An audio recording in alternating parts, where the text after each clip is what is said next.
Hey everybody. For those of you, for those of you who don't know me, my name is Anthony Edwards. I live here in Las Vegas. Some of you know me through social media. Some of you know me through the chaplaincy or through my church. But anyways, I've been a man of God since 2002. Now, you're looking at me, and I know it's going to be kind of ironic. 1% of you probably would be able to guess my age. I don't look my age. I thank God every day I wake up that I am not, that I don't look my age. I've seen a lot of people that are my age, and I've seen the wear and tear on their bodies. I'm actually 60 years old. My wife and I both just turned 60. So, for all of you that are going to compliment me ahead of time, I appreciate that. I thank you for that. So, let's get into why or how I became a man of God and why I became a man of God so late. It goes back basically to my childhood. I grew up as a Catholic. Now, most of you will sit there and say, okay, you were a Catholic. Not necessarily anything wrong with that. And really, there's not if you understand who Jesus is, why he came on the earth, and who God is, and why God brought his only begotten Son on the earth. See, growing up as a Catholic, I didn't know any of that. My brother didn't know any of that. Neither did my sister. So we knew more about the Virgin Mary than we knew about God and Jesus. And so as I got older, and I started to see that, okay, maybe there's no purpose for me on this earth. And I'm not saying anybody or everybody has had that feeling at least one time in their life, but I've had that feeling before, not once, but probably more than a dozen times. And so I didn't know who I was, what I was going to become, where I was going to, work getting out of high school, what kind of skills would I have or would I become to have. And so I studied culinary arts in high school, and then I got out and I joined Job Corps. And so I did that for about 6 years, only to realize that I was not a cook. I was not a chef. My wife will tell you that. And so, and I love every moment when she cooks because that means a lot to me. It means very much to me. And so when I got out of culinary arts and everything, I wasn't a man of God. And so when I got back home after Job Corps, my mom and dad had really, really been struggling. And I say this, really been struggling. Now, during this time before Job Corps, I actually was working at Sequoia National Park in California. And I knew my mom and dad were struggling then. I just didn't know how bad or how worse it was going to become.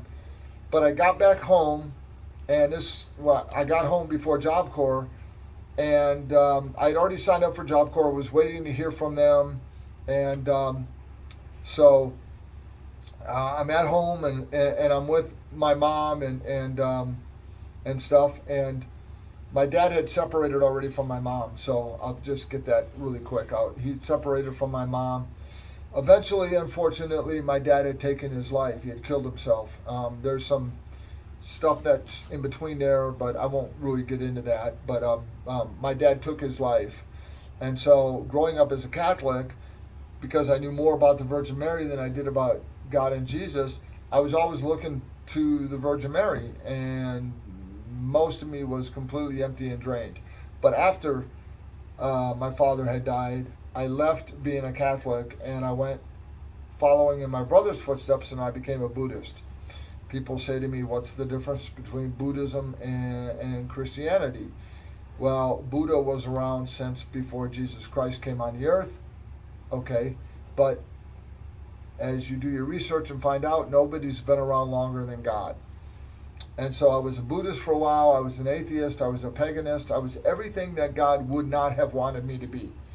So if I was God, and I thank God I'm not, if I was God, I would literally have taken my life a long time ago, because I would have said, he's going to be worthless. But God had a plan. for 40 some odd years, I wandered in the wilderness. I got to understand what it was like for Moses to be in the wilderness. Moses took a trip that should have went like this, and he went all over the place to get where he needed to go. And his people were so frustrated with leaving Egypt and having to follow Moses and who is this God and why don't we see him and how come he only talks to you and things of that nature. And so I wandered in the wilderness just like Moses. And, every so often I would, think of God or something, and I wonder if he was really there and stuff. And so it wasn't until I got to work at the Bellagio Hotel here in Las Vegas. And now, as I mentioned, most of you know me through social media, chaplaincy, my church, or you know me through Bellagio as a coworker. And so I had been living in Wisconsin, and I'll tell you really quick how I got there, because I was born and raised in Wisconsin, okay? And my parents moved to Arizona back in the 60s and found out there were more scorpions than there were humans. So they took a trip to Las Vegas, and we lived there from 1968, or I lived there 1968 to 1981, and that's when I joined Job Corps and I lived in California. I came back to Las Vegas and went back to Wisconsin in 84. I had no direction in my life whatsoever. My mom's cousin called and talked to her, and the rest is history. I went back there to a training program. I have some close friends back in Wisconsin. I just talked to my friend Rabbi Saturday, and him and I are still alive. And and he says, we're not leaving until we're done doing what we're supposed to do for God. And I totally believe that. So I got to Wisconsin, and I went back there into the training program and everything. My sister and her new husband, Rocky, they had lived in Las Vegas with my mom. And so they said, things aren't working out in Wisconsin. Why don't you come back to Las Vegas? And I said, sure, great. Let me pay off my car and I'll come back there. And they said, why don't you just come back now? And so I did. I wound up moving back to Las Vegas, and I was closer to family, and I got to be with my nieces and nephews. And I have a godchild. His name is Anthony, and my sister, I told my mom she was foolish, but she named him after me. Actually, his first name is named after me. His second name is after Rocky's brother, Mark. And so I'm like, wow, that was just truly amazing. But I came back to Vegas to be with my family. And I went around from job to job for a little bit, and it was, not the easiest thing on the planet.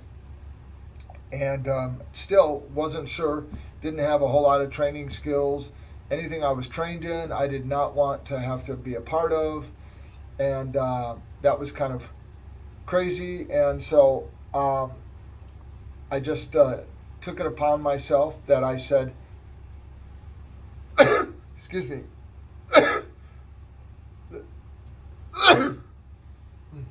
sorry about that. I took it upon myself to make a decision to do something that changed my life dramatically forever. The Bellagio Hotel opened in 1998, and they were advertising on TV that they were opening, and I said, cool. And my mom said, yeah, you should apply there, be a towel boy or do something. And I looked at my mom and I said, yeah, okay, that sounds good. And so I did apply there, and I did get hired. I had to go through some lengthy interviews, but I did get hired there, and that was life-changing for a lot of reasons. I've been there over 22 and a half years. My cousin Mike says, you've been at one job longer than most of us have been at 2 or 3 jobs in the family, and that means a lot to me.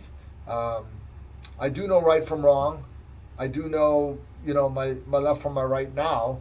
I knew that when I got there at Bellagio, I knew what I should and should not be doing. One thing I didn't mention is when I did get older and I was in my 20s in Wisconsin, I got tested and found out I had ADHD.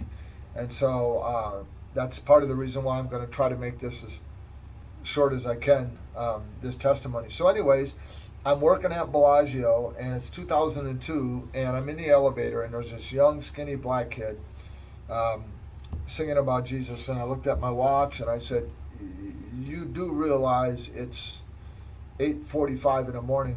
And he said, "I know." And I said, "Yeah, but you're singing about Jesus at 8:45 in the morning." And he said to me, "Do you know who Jesus is?" And I said, "Yeah, I know a little something about Jesus." And that elevator ride, which 15, 20 seconds, was an eternity. Because he stood there and prophesied over my life. Now, I didn't know if he had a crystal ball. I didn't know if he had one of those magic 8 balls where you shake it and you get the answer. I didn't know if he had any of that. I didn't know if he had some tarot cards that he was messing with the night before. I had no idea. And eventually I said, "Okay, how do you know all that about my life?" And he says, I don't know any of that. Only God knows that." And I said, "Okay, that doesn't necessarily help me." But anyways, we sat down and we had lunch after this conversation and stuff. We sat down and we had lunch, and it changed my life forever. This guy could have not known the personal things of my life and the sexual perversion that I was living in. This guy couldn't have known any of that without God telling him. So I stand here today, and if somebody ever comes to you and starts talking about your life and they're talking about personal things, the first thing I would do is I would step back and I would say, "How do you know those things?" Now, it's easy to get mad and angry and say, "You don't know me," because I did at first kind of look at him like, "You don't know me. You don't know my life. You don't know anything about me." But that elevator ride changed my life forever. And so that elevator ride brought me all the way to here today. Now, some of you know that in 2003, I became a chaplain. Okay, there's different types of chaplains. There's military chaplains, there's police chaplains, there's hospital chaplains, and I became a hospital chaplain.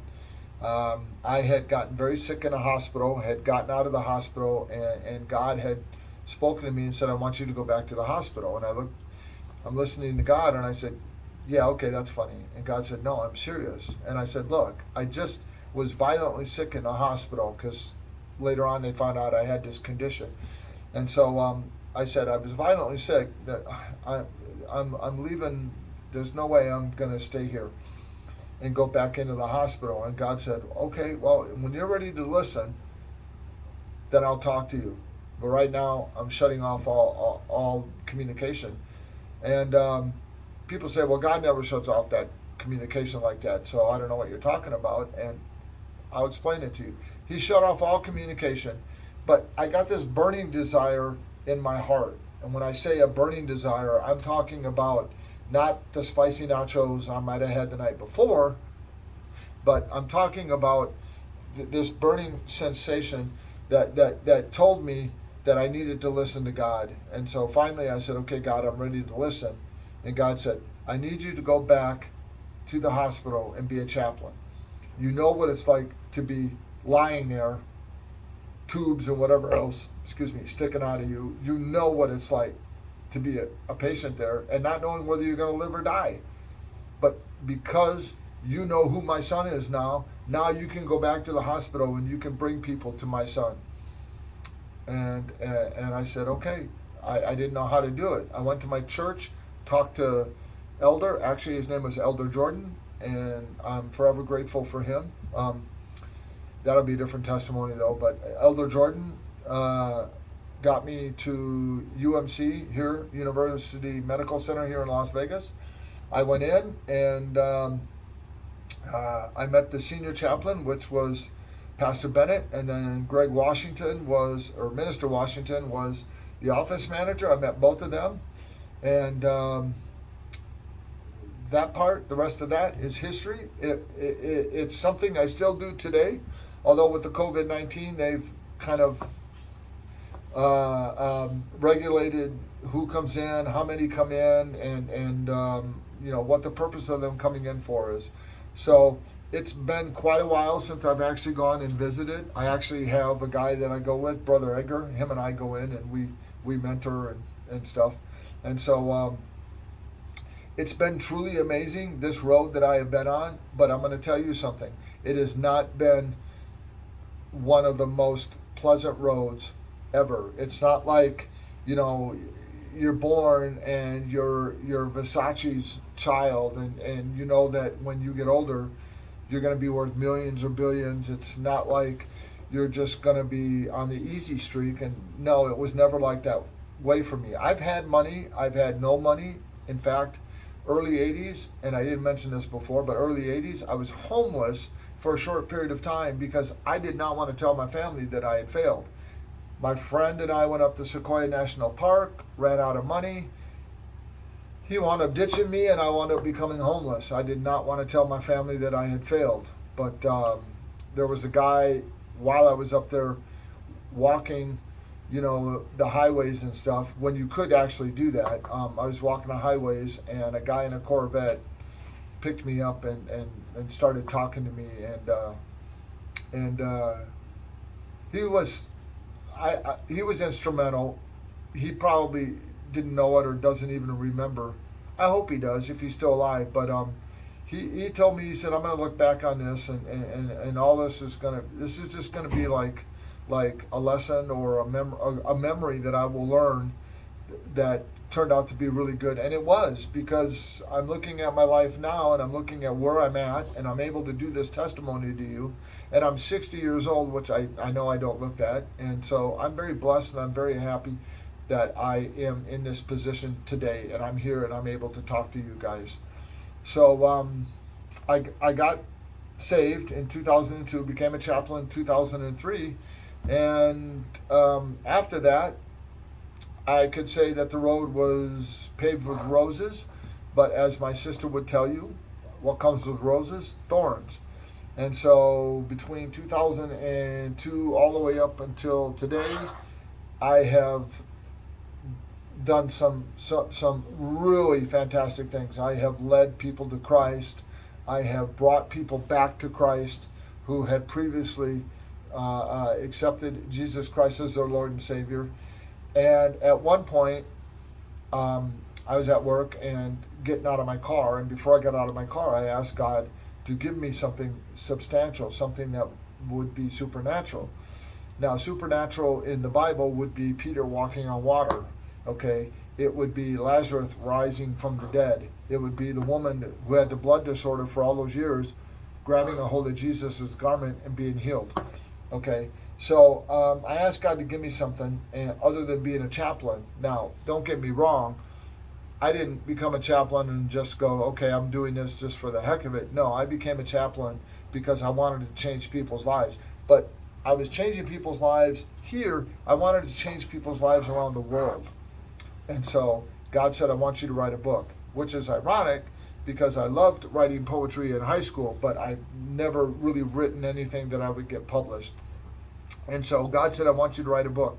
Again, I argued with him, just like with the chaplaincy. I argued with him, and on the third day, he stopped speaking to me. And as my cousin says, why can't I get God to speak to me like that? And that's a different story and testimony. But anyways, so I said, okay, I'm going to finally listen to him.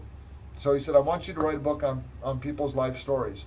So basically, he wanted me to write a book on miracles. The book is called We Shouldn't Be Alive. And so in the process of doing that, I learned more about myself than I ever had. But in the process, I learned that we all have some testimony. And there are testimonies that you will hear or read in this book that you will sit there and you will scratch your head and you will go, this is, I don't know, this is amazing. I don't understand how this person should be alive today. Now, you're going to read my testimony, and I may do a video of just my testimony of some of the things that have happened to me. But anyways, you're going to read in here people's testimonies, and you're going to go, there's no way this person should be alive. They should literally be dead. And without God, they should be dead. I pause there for a minute because it's really hard. I think of a lot of these stories that are in this book. I actually have a friend who I met through work who at one point had taken every drug known to man in his body, and he basically started putting jet fuel inside of his body. He might as well have been considering that he'd already taken just about every drug known to man in him. He's still alive today. God has cleansed his entire body. When people say, well, God's not creating the miracles like he did back in the days of Noah and Moses and Jacob and Abraham, yes, he is. He's just doing it differently. I don't think God's going to come to you or me and say, look, I need you to build an ark. Now, he may say, I need you to go somewhere and do something that might be out of the ordinary, okay? And it might be out of your comfort zone. He did that to me with this book. He did that to me with the chaplaincy. I knew nothing about being a chaplain. I knew nothing about going in and praying for people. I knew nothing about that. But I had mentors. I had people that guided me and took me down the road that I needed to go down to. So I just wanted to share all that really quick with you. It's about 21 minutes into the video. I wanted to make it short. Unfortunately, it didn't work out that way. I'll make shorter videos as I go along. But something I wanted to share with you. Some people, and people in my book, you'll know this. Some people have gotten to see the bright side of good, or who God is. And that's hard for me to explain it. I know there's a way that you're probably thinking that you could explain it better, but I'm talking about when you look up, you see the sun in the morning. When you go to bed, if you get up, go to the bathroom, you look outside, all you see is darkness, or you might see the moon. Okay, well, there's the bright side and the dark side. There's I guess I could look at it this way. There's Obi-Wan Kenobi, and then there's Luke Skywalker, and then there's Darth Vader, or the Emperor. And so you got the evil, and then you've got the good. And some people have died, and they've gone up into heaven. Some people have had experiences with that. There's a guy named Bill Weiss, and Bill Weiss wrote a book called 23 Minutes in Hell. And so I read that book. In fact, I just got the anniversary edition of that. I shared that book with a lot of people. I bought it and I gave it to a lot of people that I work with. And I didn't give it to them to scare them. I just gave it to them because I wanted them to see just how dark the dark side was. Well, I had an experience in my house, and it was something that I never should have done. I was frustrated in my marriage, and things were not going right, and I was looking for, a solution, an answer, something that I was hoping that would help me out in life. And being a man of God, you would think that I wouldn't have done what I did, but I got to see the dark side. And so what happened the night in question was horrific. And so when I woke up the next day, without getting into too much detail, I woke up the next day and I asked God why he would allow that to happen. And God said, well, first of all, you got to understand something. You opened a door you shouldn't have opened. When you opened that door and you walked in, you should have never done that. And I said, well, why would you let me open that door? And he said, well, let me finish. I allowed you to open the door, right? And I said, yes. Okay. Everything that happened that night, pretty much, or what the dark side wanted you to do that night, didn't happen. Am I correct in that? And I said, yes, you're absolutely correct in that. And he said, okay, there's a reason for that. First of all, I wanted you to experience what happens to my people who do not accept Jesus Christ as their Lord and Savior. And that's all I'm asking for, he said. I'm asking for people to believe in my son, that he came on the earth, that he died, and on the third day he rose again. Okay? And as the thief on the cross said to the other criminal that was on the cross with Jesus, there was three of them, he told him, you don't even know who this man is. And that thief looked at Jesus and said, please tell me that you'll take me with you when you leave. And he said, from this day forward, you will be with me. And so that man died being with Jesus. Didn't have to get baptized, didn't have to confess his sins, didn't have to do any of that. Jesus knew what was in that man's heart. Now the other man was like, you're full of crap. If you think you're going to die and this man's going to take you somewhere, no. But anyways, so I got to see the dark side of things and Star Wars or Star Trek and yeah, it was horrific. It was a bad experience for me. But if we don't learn from our experiences, good or bad or indifferent, if we don't learn from them, then we're never going to be able to go forward. We're never going to be able to if we don't know Jesus, to accept Jesus, and we're not going to even be able to take maybe our family members, our relatives, our neighbors and friends. We're not going to be able to lead them to Jesus. And it is saddening, and it is rough. But I will say this to you guys. I will tell you that there's nothing more satisfying than knowing the ending or the outcome of the end. When I lived in the wilderness for 40 years, I couldn't tell you what tomorrow would have brought, let alone the next second. And there were days where I said, I'd be better off in prison. I have no direction. Didn't learn anything about money as a kid. Didn't learn anything about God and Jesus. And a couple of other things that I didn't learn about. And I said, there's no point in me even be here. So when I ever thought about suicide, because I mentioned my father did that, when I ever thought about suicide, at that moment of time, somebody or something came into my life, even though I wasn't a man of God, something came into my life and took me to the next stage of my life. We all have stages of our life. Some people have 40 stages. Now let's just say each of those 40 stages is 10 years. Well, you go 10, 20, 30, 40, and you go on down the line and you think, okay, well, that equals 98 years. Some of us have that. My father-in-law is 97, okay? My mother was 85 when she passed away. There was a Japanese guy that lived to be 124, I believe, okay? We don't necessarily get to make that decision as to when we go home. I know beyond a shadow of a doubt that God makes that decision for me. God will decide when I go home. Nothing on this earth will take me away from what God has for me. But it also falls under being obedient. And people say, I don't want to follow a God and have to be a slave and be obedient when I'm not doing anything wrong. Well, okay, this person's living the lifestyle I lived for 40 some odd years. And I say, okay, so according to the Bible, what you're living is incorrect, okay?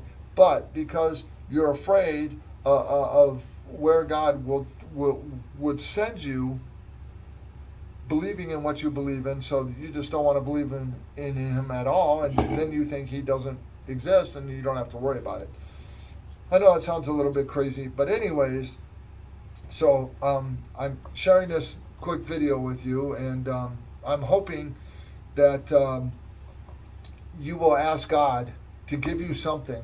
If you already know who He is, I'm hoping that you'll ask God to come into your life.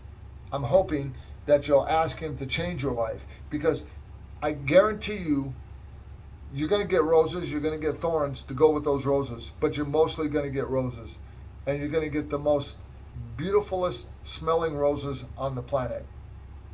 I promise you that. I love you guys. If you're ever struggling, if you ever need anything, I did go to school to be an evangelist. I also went to school to be a Christian counselor, so I have both of those degrees.